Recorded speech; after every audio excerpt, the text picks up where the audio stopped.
Hello and welcome to Moody Storytime. If this is your first Moody Storytime, let me introduce us. I am Jen and this is Moody. And Moody is a buddy to help with those big feelings when you need to just get them out. How does Moody do that? Well, they are a pull-apart monster. You can rip off their head and throw it across the room. You can pull off their arms and legs and bang them against the furniture. And when you're all done, you can put Moody back together again with a trusted adult.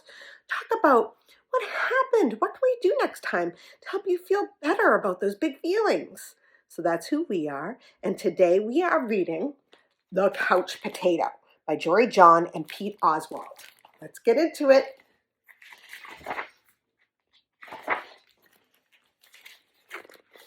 I am a potato.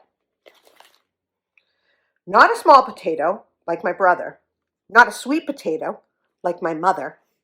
Not a mashed potato like my Uncle Stu. I am a couch potato. Oh yeah, it's true. My favorite place to slouch is on the couch. I spend all my free time sitting in this exact spot. Why would I ever leave this comfy, cozy couch? It's got everything a potato could need. See, I have this. I think it's a remote. And this, another remote. And this, it's another remote. And one of these, and those, headphones. And this, popcorn. And that, and these, little bunny slippers.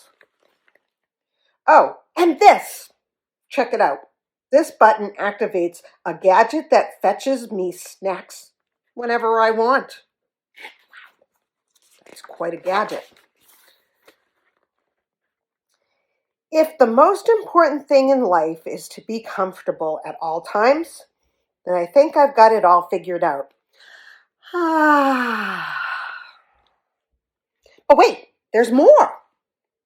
I haven't revealed the absolute best part about my whole setup. Let's see. Ooh.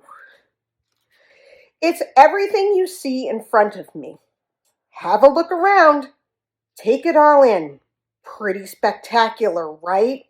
Yes, it's a sea of shimmering screens from wall to shining wall.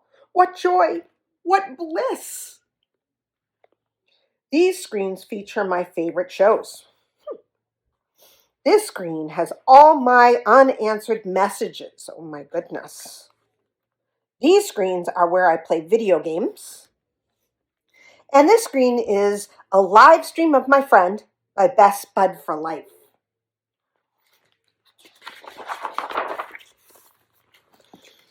This is how my pals and I spend quality time together.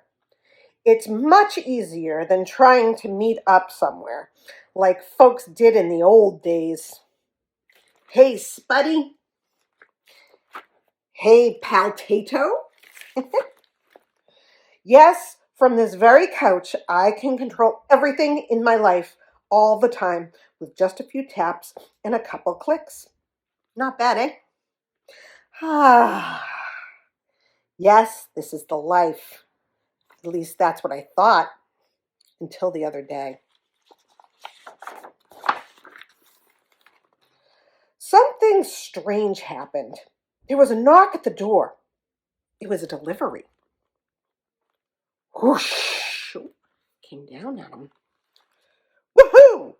It was my newest device, a video camera that would allow me to watch myself react while I was watching all my favorite shows. All I had to do was plug it in, and my room, nay, my kingdom, would be complete. But suddenly, pew!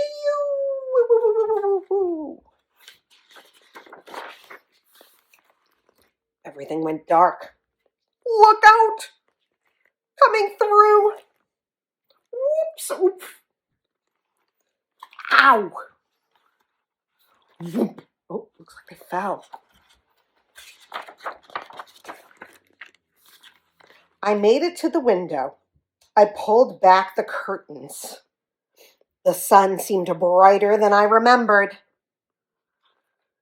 There was nothing better to do, so I decided to take my dog, Tater, for a walk outside. It had been a while.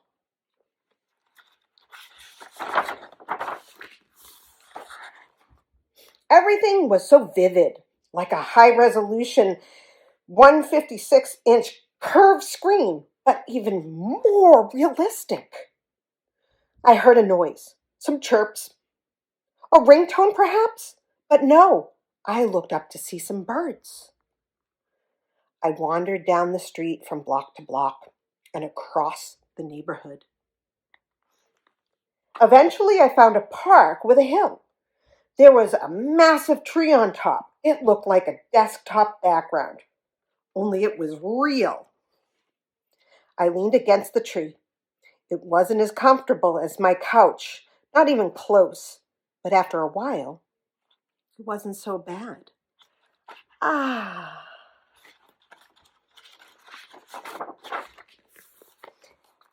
Any worries about the power outage and what I might be missing drifted away.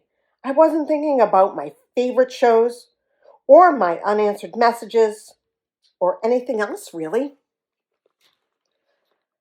I noticed the stillness, the view, the sky, the clouds, the sunset, and those colors.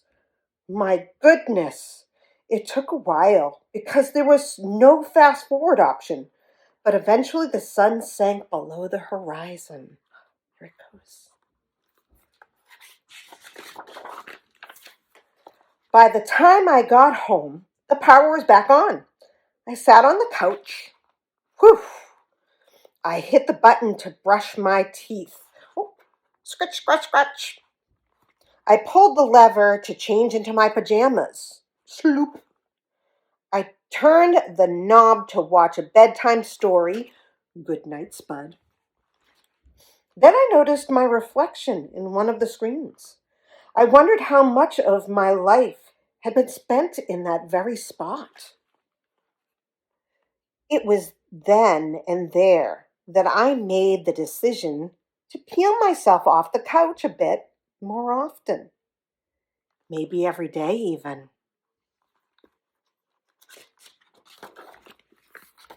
And so that's what I've done. I've started hanging out with my friends, my best spuddies, outside. We've started biking and hiking and swimming and hiding and seeking. Sometimes we have snacks and play board games. Sometimes we talk all day. We might watch the clouds. There's no big plan. We just see what happens. It makes me wonder, what if I don't always need to be totally comfortable? What if I'm happier when I have a better balance between my gadgets and the world outside? Because it turns out that I'm more than just a couch potato. I'm an amusing potato. I'm a smart potato. I'm a kind potato. I'm an entertaining potato. And I'm a sit on a hill and watch the sunset potato. Oh, that beautiful sailboat. Yes, there's a great big world out there, and I want to be a part of it in person. That's right. But don't get me wrong. At the end of a long day, after I've run and played and talked and laughed with my friends, I still think it's awfully nice to slouch on the couch. They're reading The Catcher in the Rye. The end. I hope you enjoyed the book. I like that this potato got to get up off the couch and see what it's like out in the world and spend time with friends and watch sunsets and breathe the fresh air. Sometimes we need that push so that it can get us out of where we're sitting in a slump and see the world as it really is. Have a great day.